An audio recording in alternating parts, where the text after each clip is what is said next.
listeners, and we are Group 7 and we're gonna tackle business ethics and ethical decision making. Before that, the topic is not on the materials that Sir Tracy sent in the classroom. So we're gonna send that materials later on the group chats. So first, we're gonna tackle ethics foundation. So what is ethics? Ethics is a branch of philosophy that prescribes and guides acceptable human conduct, which means that individuals or groups interact with other people in the organization. Second is study of morality, meaning choosing morally what is right or wrong. And thirdly is development of an individual ethical standard. One may know the difference between right and wrong but not do anything. So doing right is ethical. And number 4, lastly, ethics is art and a science. Next is business ethics. Business ethics is a study of an ethics that is focusedly on business. According to Velasquez, there are 3 kinds of ethical issues. Number 1 is systemic, number 2 is corporate, number 3 is individual. Number 1 ethical issue of business ethics is systemic. It refers to issues such as corruption, economic inflation, that kanang maproblema siya internal to external or external to internal. That needs to address through coordinating by different social groups. Number 2 is corporate. It's pertain to issues na dapat isolve siya within the company, like sa internal lang siya ng mga tao. Sa example, kay mga stakeholder, shareholders, board of directors, employees, managers. Lastly is individuals. Issue that need to be resolved through individual decision making and behavioral change. Example, kay kanang bili ka, like, ethical ka na person, kailangan nimo i-adjust mo self. So, kailangan nimo i-call mong self ka na character development para goods ka sa iyong company. So, there are 4 theories of ethics. First is utilitarianism. It is consequence-based. It is a form of consequentialism, meaning your action is judged based on the outcomes, not the intentions itself or not the actions itself. It is also theory that proposes the actions. If it is right, then you promote happiness, and if your action is wrong, then you promote unhappiness. The focus of utilitarianism is on the outcomes, no? It is not on the action itself. So the second one is deontology. It is duty-based. It is emphasizing following moral duties and fulfilling their duties rather than considering the potential consequences of action. So the basic illustration for this is lying or ang pagpangakak. For deontologists, lying is always wrong. Even lying would save someone's life because for them, lying violates their moral duties and moral rights. The third one is virtue ethics. It is character-based. It is focused on developing good character traits such as honesty, compassion, courage, and letting those guide actions. So, example, if clothing company, they pay their employee fair wages. So that company focus on being a good company. And then the last one, ethical relativism. So ethical relativism, there are no universal moral truths.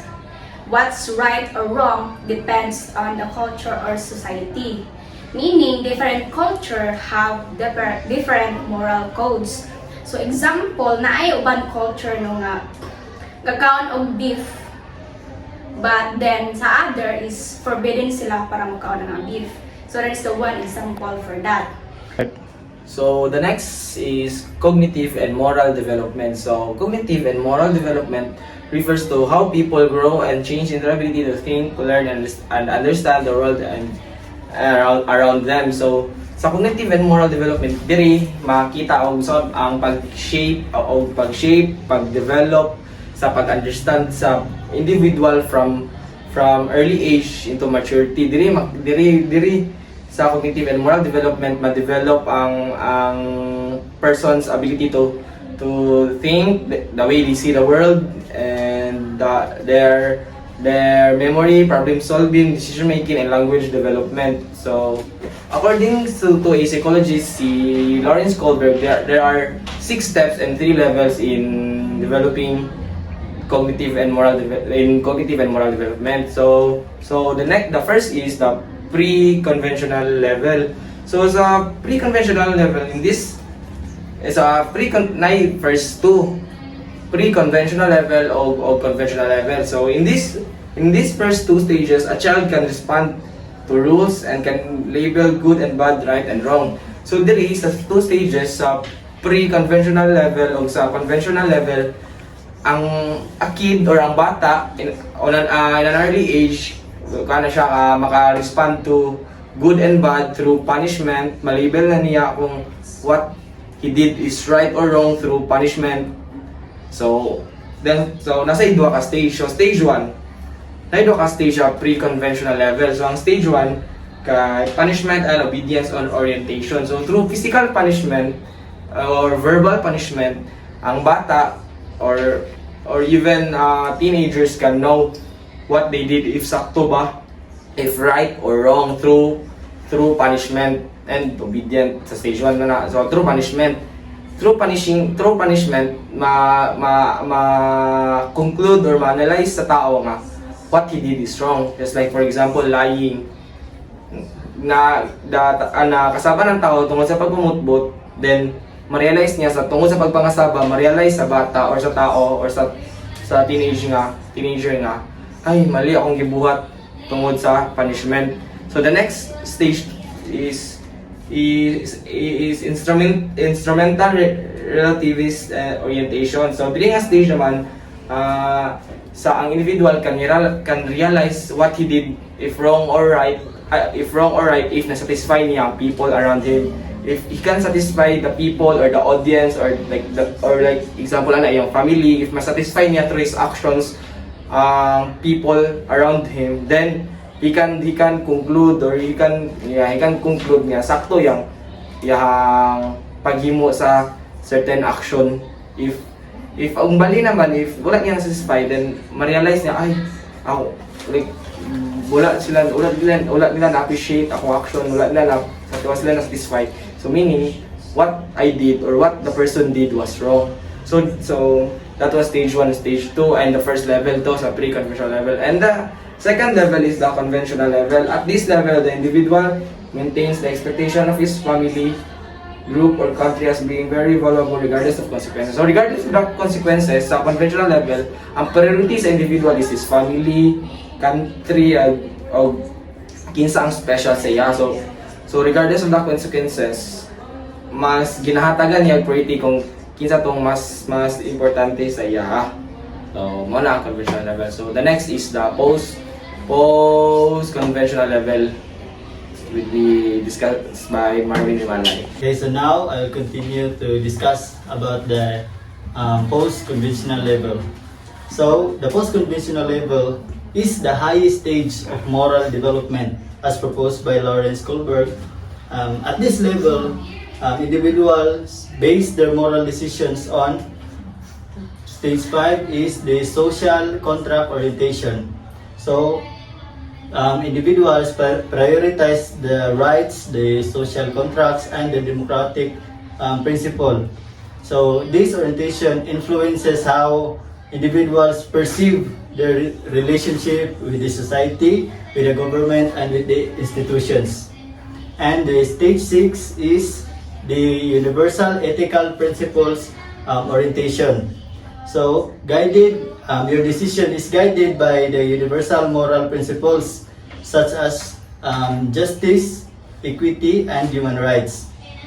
This orientation prioritize ethical principle over your personal interest, your cultural norms, or situational factors, promoting a consistent and just approach to the moral decision making. So overall, the post-conventional level reflects a high level of moral maturity as individuals prioritize the universal principles and for the greater good over your personal interest and social norms. So the next topic is right. So right is a fundamental to human society, impacting our individual freedom and social structure. So it is an entitlement to something, be it legal, moral, and or social. So there are 5 types of rights.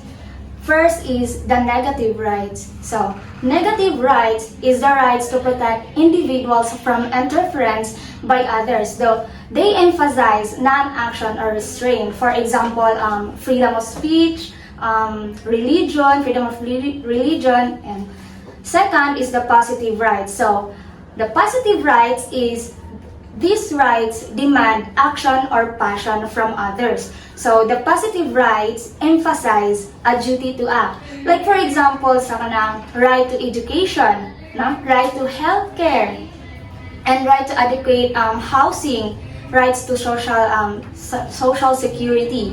And then moral rights. We have also a moral rights or human rights, no? These are fundamental rights, are inherent to all human beings simply by virtue of their humanity. German philosopher Immanuel Kant discussed basic moral rights on a categorical imperative, meaning it is considered a command addressed to individuals who may or may not follow the command, such command. So Kant give 2 ways of prescribing the principles, basic moral principles. First is a person should not do something unless you are willing to do the same. Unless you are willing to everyone do the same.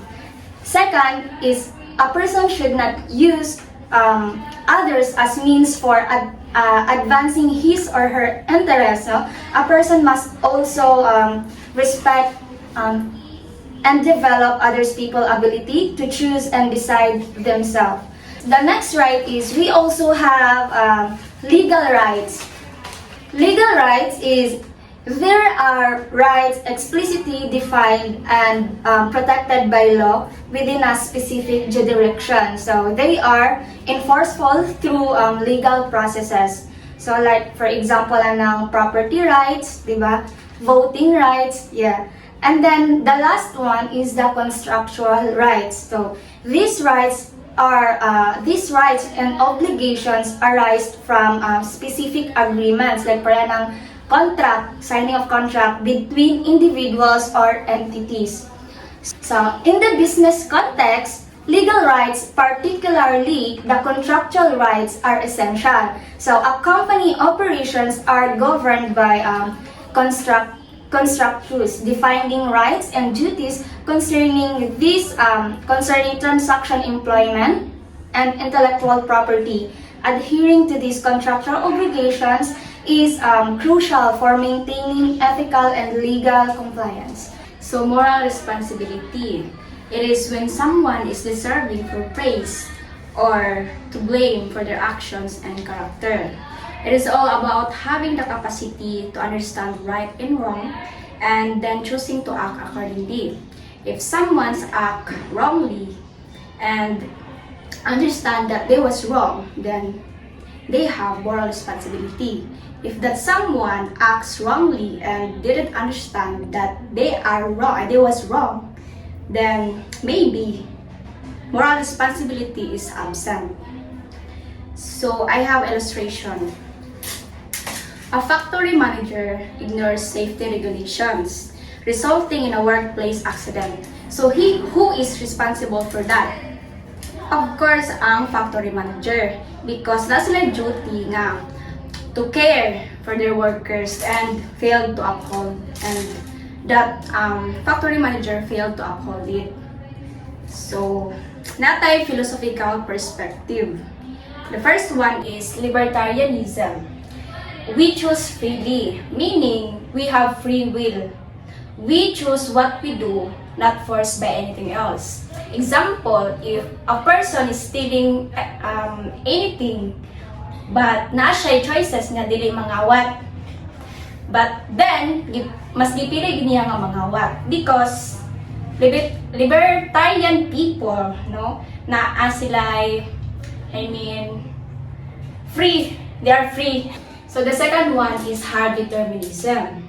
Meaning, everything that happened is caused by something else. Or everything that happens has reason. No, example ani is, pagpangawat yapon, if a person was forced to steal, nana siya reason. It is because gigutom siya, no?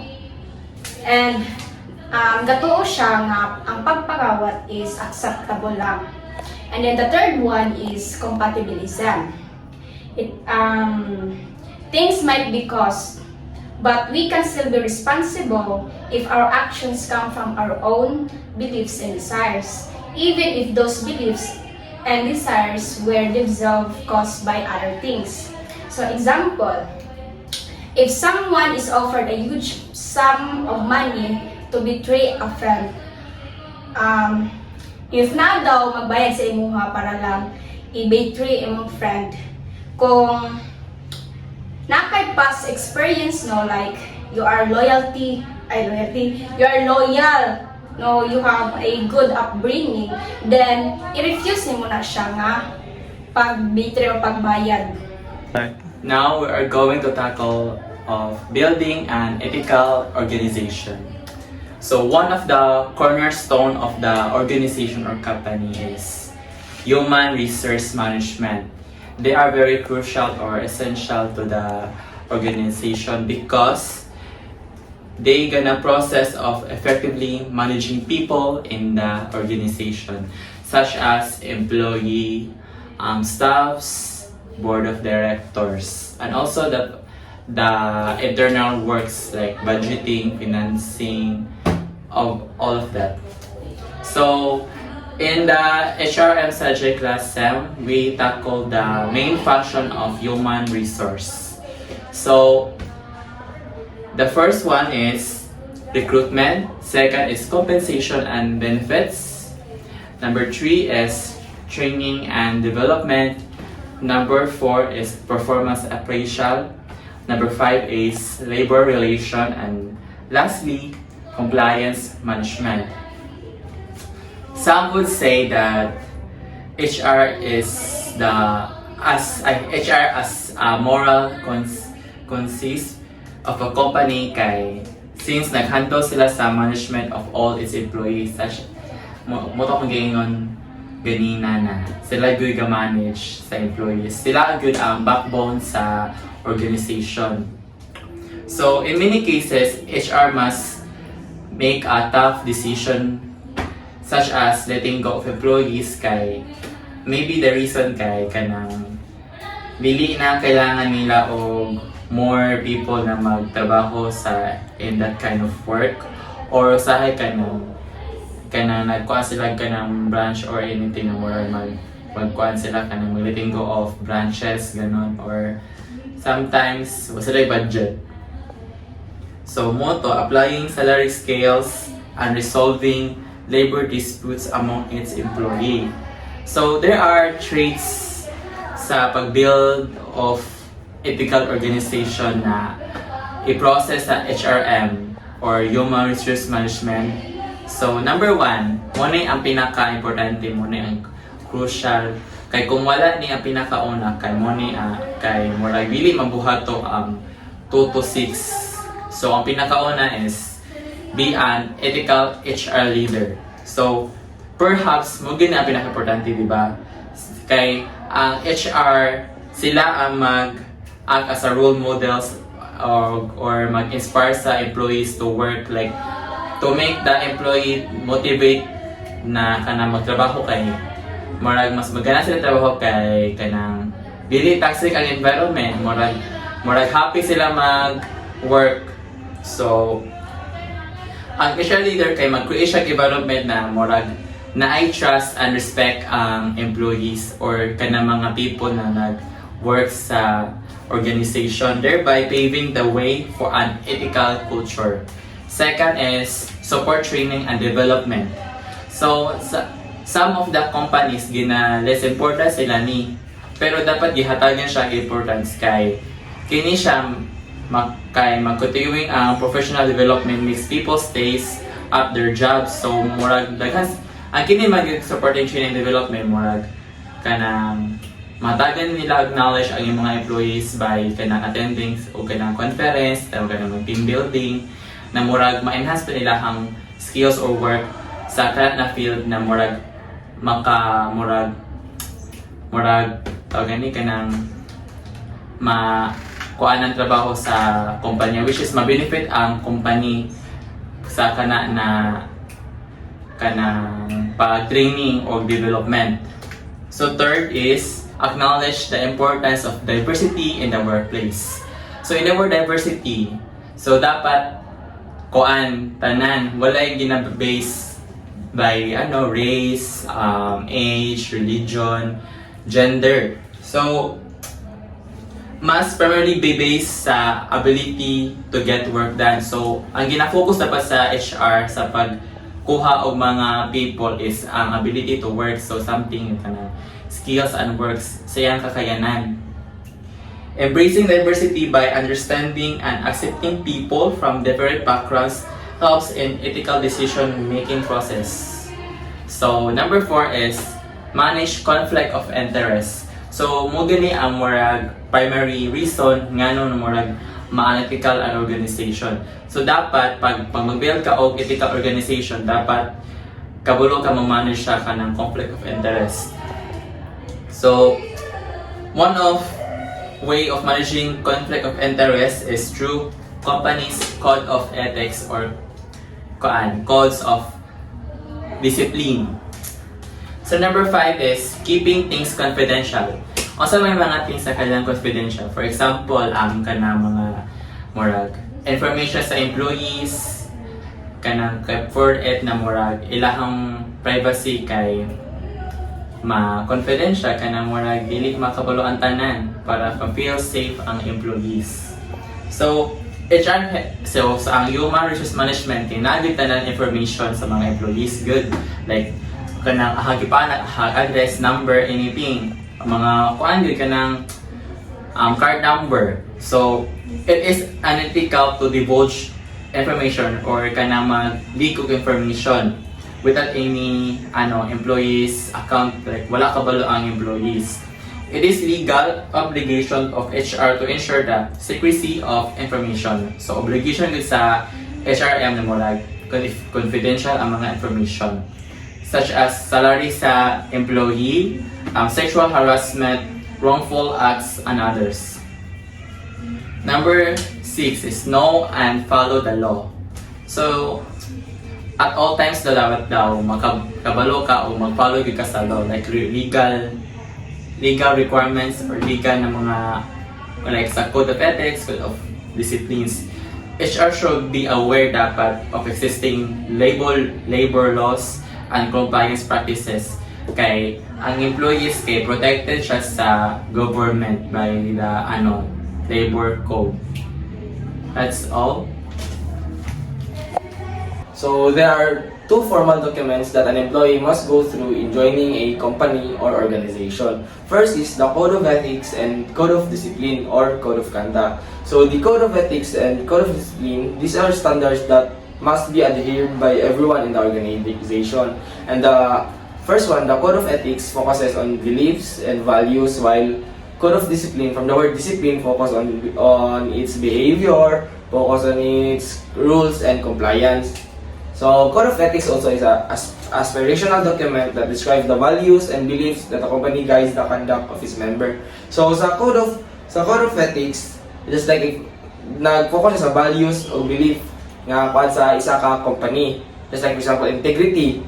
Everyone in the workplace must work with all honesty, walay mang lamang, and also Example of code of ethics is confidentiality. Dili ka pataka o disclose of information, and all information disclosed must be conveyed with authority.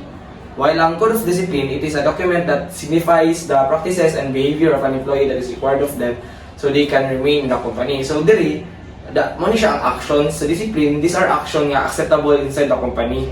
So example ani sa code of discipline is the example attendance, punctuality. You must not be always absent, dili ka always ka present and come to work on time, and also drinking of alcohols, no drinking of alcohols in working hours. That's the examples of code of discipline. And sa code of discipline, dili sad nimo makita ang punishment o penalties nga ihapak or ihatag dito sa mga wala gasunod sa code of ethics and code of discipline sa isa ka kumpanya.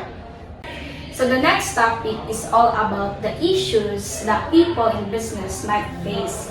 So the first one is conflict of interest. This dilemma or issues happen when someone's personal interest, like money and power, could influence their decision of work that may potentially harming the company. So example ani is, there are two suppliers, si A and B. Si A supplier is friend sila sa manager.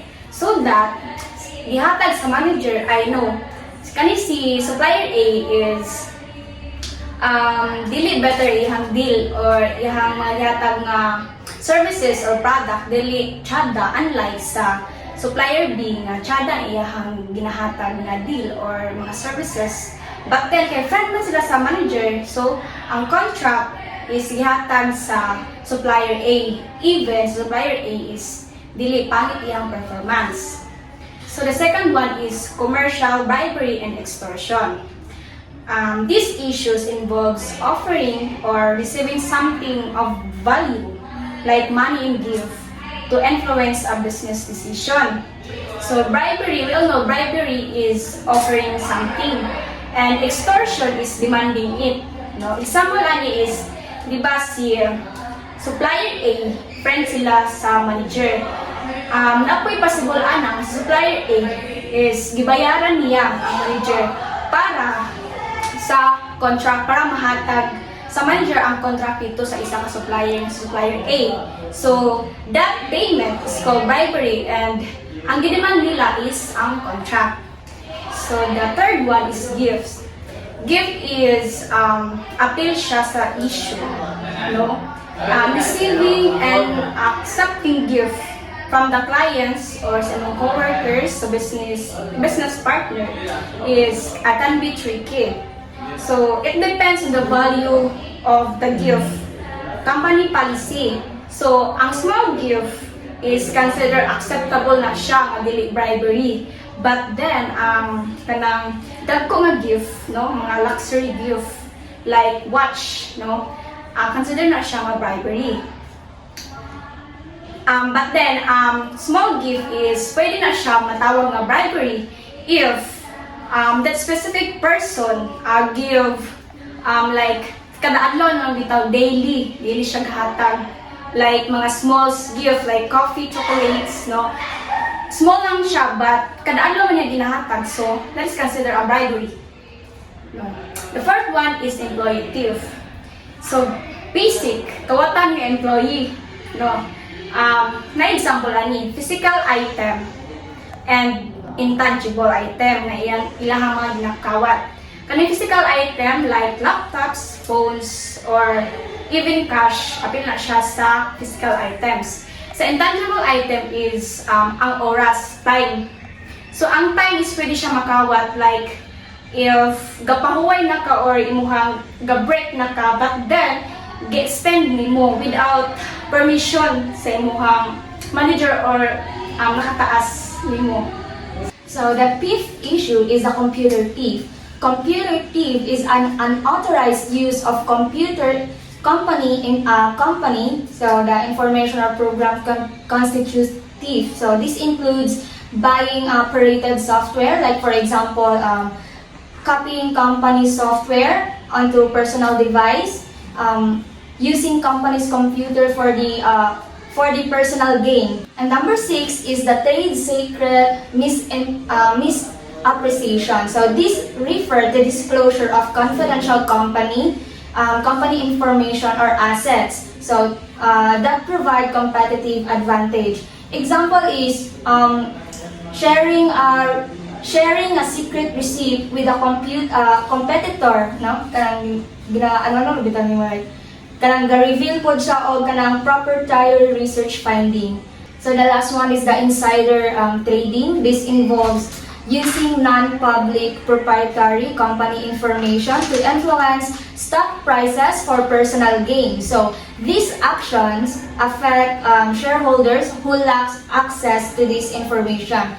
Like for example, buying or selling company stock based on knowledge of an upcoming merger. So or significant financial event before the information of publicly released. So this is illegal. So I'm going to tackle effective internal and external ethics reporting system. Mechanics inside a company should be placed to promote ethics in the workplace, such as code of ethics and code of disciplines. An organization can also create policies, reporting system through HR department divisions complementary to the codes.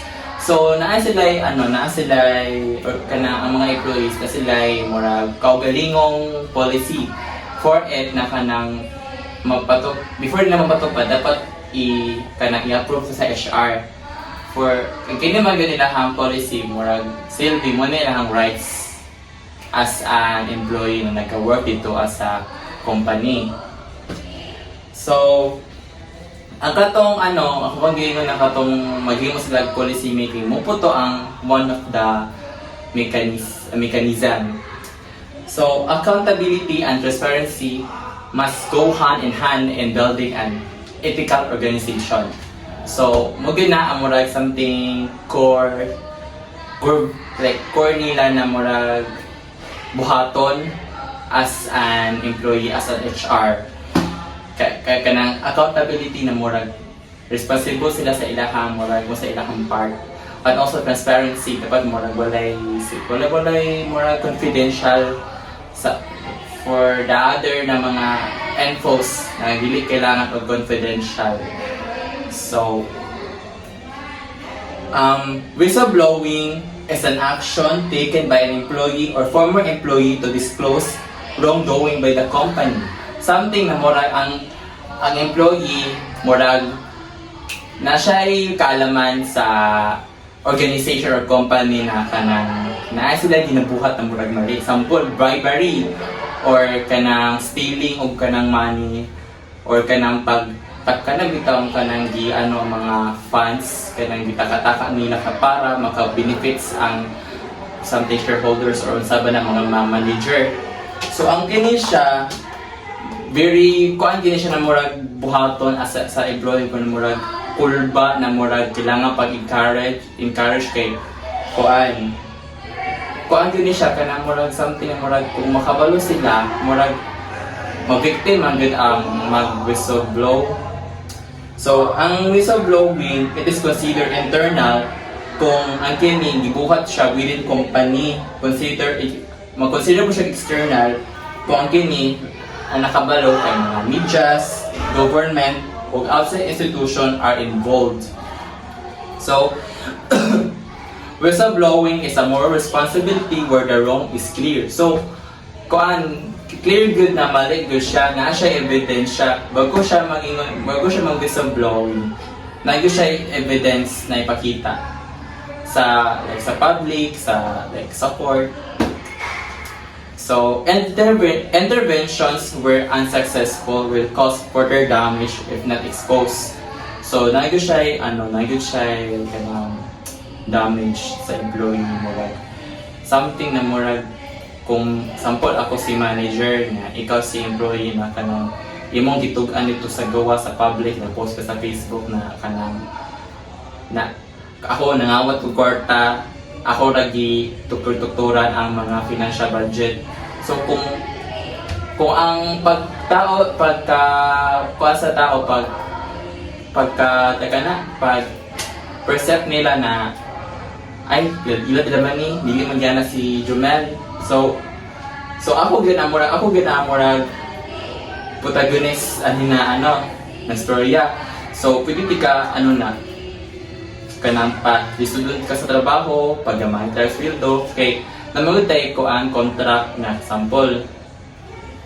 Na kay 2 years mo trabaho sa ako. So 1 year man ka na, before pa nag 1 year, nag-whistleblowing na ka. So na ako'y power na murag ikuan tika ka ng palisudon tika. Oh. So muna murag kailangan yun ni mo hunahon mag-whistleblowing, pero ang whistleblowing kay good po siya kay para mabawas-bawasan ang demonyo sa kalimutan. So unfortunately, in some cases, the whistleblower becomes the victim when information about the informant is leaked. Therefore, anonymity and confidentiality are critical to this mechanism. Employees should be encouraged, engaged, and empowered through ethical behavior and ethical leadership through their managers and leader within the organization. So dapat yun na may leader na kanang ethical, professional. So this may be done by formalizing a structure by which ethics can be observed and practiced through policy making. So moto ang mechanism through policy making. Empowering them through work ethics like customer service, quality goals, team building, and others give them ownership and creates an ethical culture. Engaging employees in understanding proper behavior and rewarding them builds ownership and strengthening best practices. Now, let's talk about the last topic, which is the ethical individual. So the concept of ethical individual refers to a person who is constantly act in accordance with the moral principles, the values, and virtues. So, this individual prioritize doing what is right, just, and fair in their personal and professional life. Example, the best example is when someone is being honest, transparent, and he is trustworthy. So, the ethical individual strive to make decisions that promote the well-being of themselves and others, while minimizing the harm and respecting the right and dignity of all the individuals. Because ethical behavior and ethical decisions will define who we are as individuals and the kind of moral standards that we possess. So that would be all, and thank you for listening to our record.